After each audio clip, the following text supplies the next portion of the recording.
Hi friends, ഇന്ന് നമ്മൾ നോക്കുന്നത് ബയോളജിയുടെ ബാക്കി ഭാഗമാണ്. പാർട്ട് 3 ആണിത്. പ്രീവിയസ് ക്വസ്റ്റ്യൻ നോക്കുന്നു. അതിനോടനുബന്ധിച്ച് SCERT പുസ്തകത്തിലുള്ള അനുബന്ധ വിവരങ്ങൾ കൂടി നമ്മൾ പഠിച്ചെടുക്കുകയാണ് ചെയ്യുന്നത്. നമ്മൾ ആദ്യം നോക്കുന്നത് 41/23 ക്വസ്റ്റ്യൻ കോഡ്. ചെറുകുടലിൻ്റെ ഏത് സവിശേഷത മൂലമാണ് ഭക്ഷണത്തിൻ്റെ ആഗിരണം പൂർണ്ണമായും നടപ്പാകുന്നത്? Option A villi, option B enzyme, option C bacteria, option D ഗ്രന്ഥികൾ.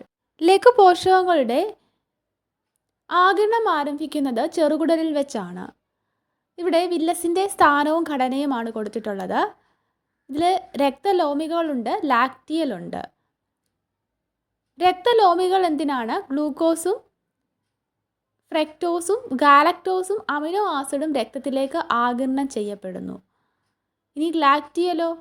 ഫാറ്റി ആസിഡും ഗ്ലിസറോളും ലാക്റ്റിയലുകൾക്കുള്ളിലെ ലിംഫിലേക്ക് ആഗിരണം ചെയ്യപ്പെടുന്നു.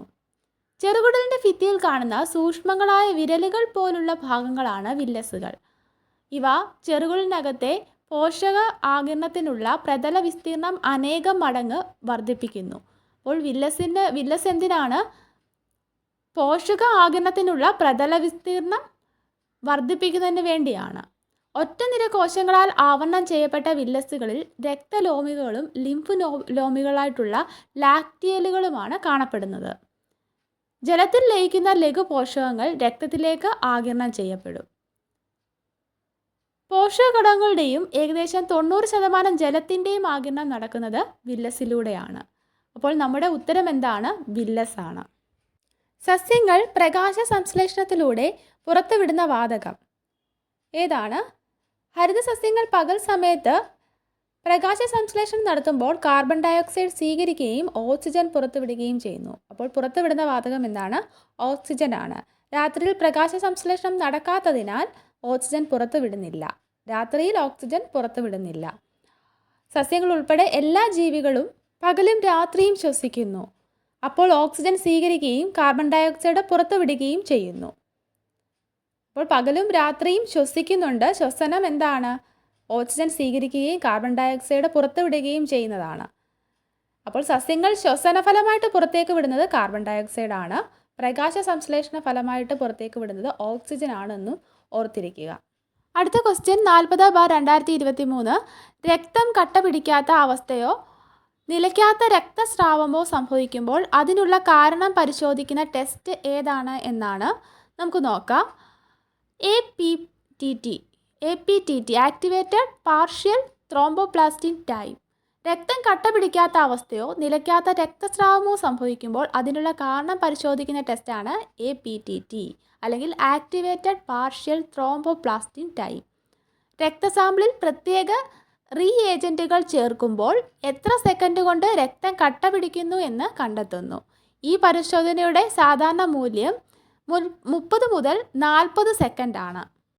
രക്തം കട്ട പിടിക്കാൻ സഹായിക്കുന്ന ഘടകങ്ങളുടെ അളവും പ്രവർത്തനവും ഈ പരിശോധന വഴി അറിയാൻ കഴിയുന്നു. അപ്പോൾ രക്തം കട്ട പിടിക്കാൻ സഹായിക്കുന്ന ഘടകങ്ങളുടെ അളവ്, പ്രവർത്തനം ഒക്കെ എന്താണ് അറിയാൻ കഴിയുന്ന ടെസ്റ്റ് എന്ന് ചോദിച്ചാലും APTT ടെസ്റ്റാണ്. മനുഷ്യനിൽ മുറിവുണ്ടാകുമ്പോൾ സാധാരണഗതിയിൽ 2 മുതൽ 7 മിനിറ്റ് വരെ രക്തസ്രാവവും 8 മുതൽ 15 മിനിറ്റിനുള്ളിൽ രക്തം കട്ട പിടിക്കുകയും ചെയ്യുന്നു. അടുത്ത ക്വസ്റ്റ്യൻ.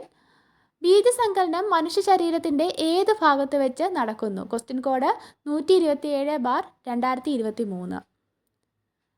ഇവിടെ സ്ത്രീ പ്രത്യുൽപാദന വ്യവസ്ഥയാണ് കൊടുത്തിട്ടുള്ളത്. ഇതിൽ ഓരോന്നിൻ്റെയും ഫങ്ഷൻ കൊടുത്തിട്ടുണ്ട്. അണ്ഡാശയം എന്തിനാണ്? അണ്ഡകോശവും സ്ത്രീ ഹോർമോണുകളും ഉൽപ്പാദിപ്പിക്കുന്നു. ഇനി അണ്ഡവാഹിയോ? അണ്ഡത്തെ ഗർഭാശയത്തിലേക്ക് വഹിക്കുന്നു. ബീജസംയോഗം നടക്കുന്നത് ഇവിടെ വെച്ചാണ്. ഇനി ഗർഭാശയം എന്താണ്? ഭ്രൂണ വളർച്ച പൂർത്തീകരിക്കുന്ന ഭാഗമാണ് ഗർഭാശയം. എൻഡോമെട്രിയം എന്തിനാണ്? ഗർഭാശയ ഭിത്തിയുടെ ഉൾപ്പാളിയാണ് എൻഡോമെട്രിയം. ഇതിൽ ഭ്രൂണം പറ്റിപ്പിടിച്ച് വളരുന്നു. ഇനി യോനി ഗർഭാശയം പുറത്തേക്ക് തുറക്കുന്ന ഭാഗമാണ്. പുംബീജങ്ങൾ ഇവിടെയാണ് നിക്ഷേപിക്കപ്പെടുന്നത്. ഇനി ഈ ചിത്രത്തിൽ കാണിച്ചിരിക്കുന്നത് സിക്താണ്ഡത്തിൻ്റെ വളർച്ചയാണ്. ഇവിടെ അണ്ഡോത്ഫലനം കാണിച്ചിട്ടുണ്ട്. പിന്നീട് ബീജസംയോഗം നടക്കുന്നത് കാണിക്കുന്നു. പിന്നീട് എന്താണ്? സിക്താണ്ഡം. അത് തുടർച്ചയായ കോശവിഭജനവും ഭ്രൂണവികാസവും നടക്കുന്നതാണ് കാണിച്ചിട്ടുള്ളത്. അങ്ങനെ മോറുലയായി മാറുന്നു. പിന്നീട് ബ്ലാസ്റ്റോസിസ്റ്റ് ആയിട്ട് മാറുന്നു. ബ്ലാസ്റ്റോസിസ്റ്റ് എൻഡോമെട്രിയം എന്ന ആവരണത്തോട് പറ്റിപ്പിടിച്ച് വളരുന്നതും ചിത്രത്തിൽ കാണിച്ചിട്ടുണ്ട്. അതാണ് ഇംപ്ലാന്റേഷൻ എന്ന് പറയുന്നത്. ഇനി നമുക്ക് പ്ലാസൻഡ അതിൻ്റെ ധർമ്മം, പൊക്കിൾക്കൊടി അതിൻ്റെ ധർമ്മം, അമ്നിയോട്ടിക് ദ്രവം ഇതൊക്കെയാണ് പഠിക്കാനുള്ളത്. പ്ലാസൻഡ എന്താണ്? ബ്ലാസ്റ്റോസിസ്റ്റ് ഗർഭാശയ ഭിത്തിയിലേക്ക് പറ്റിപ്പിടിച്ച ശേഷം രൂപപ്പെടുന്ന താൽക്കാലിക സംവിധാനമാണ്. ഭ്രൂണകലകളും ഗർഭാശയ കലകളും ചേർന്നാണ് ഇത് രൂപപ്പെടുന്നത്. ഇനി പൊക്കിൾക്കൊടി പ്ലാസൻഡയിൽ നിന്ന് രൂപപ്പെടുന്നു. ഇതുവഴി ഓക്സിജനും പോഷകങ്ങളും ഗർഭസ്ഥ ശിശുവിൻ്റെ ശരീരത്തിലെത്തുകയും മാലിന്യങ്ങൾ നീക്കം ചെയ്യപ്പെടുകയും ചെയ്യുന്നു. അപ്പോൾ ഇതിൻ്റെ ധർമ്മം വെച്ചിട്ട് ചോദിച്ചിട്ടുള്ളതാണ് PSC. ഇനി അമ്നിയോൺ വളർച്ചയുടെ പ്രാരംഭഘട്ടത്തിൽ ഭ്രൂണകോശങ്ങളിൽ നിന്ന് രൂപപ്പെടുന്ന ആവരണമാണ് അമ്നിയോൺ. അമ്നിയോട്ടിക് ദ്രവം എന്തിനാണ്? അമ്നിയോൺ എന്ന ആവരണത്തിനുള്ളിൽ കാണപ്പെടുന്നു. ഗർഭസ്ഥ ശിശുവിൻ്റെ നിർജ്ജലീകരണം തടയാൻ വേണ്ടിയാണ്. അതുപോലെ ബാഹ്യശതങ്ങളിൽ നിന്ന് സംരക്ഷിക്കുകയും ചെയ്യുന്നു.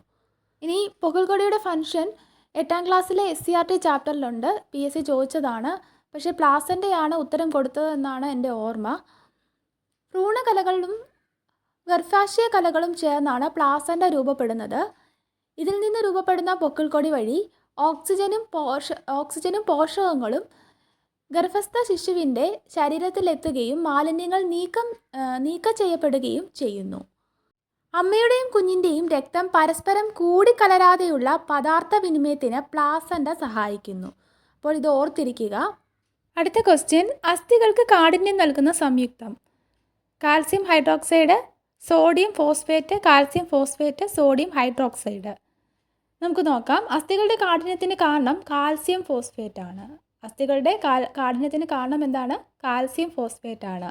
അതിനാൽ അസ്ഥികളുടെ വളർച്ചയ്ക്ക് കാൽസ്യം, ഫോസ്ഫറസ് എന്നിവ ആവശ്യമാണ്. വളർച്ചയുടെ ഘട്ടത്തിൽ കാൽസ്യം, ഫോസ്ഫറസ് തുടങ്ങിയ ധാതുക്കൾ അസ്ഥികളെ ബലപ്പെടുത്തുന്നു.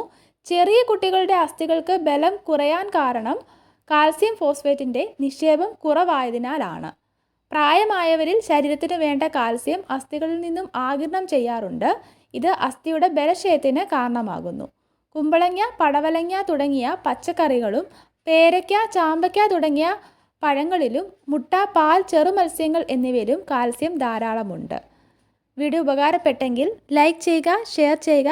Thanks for watching.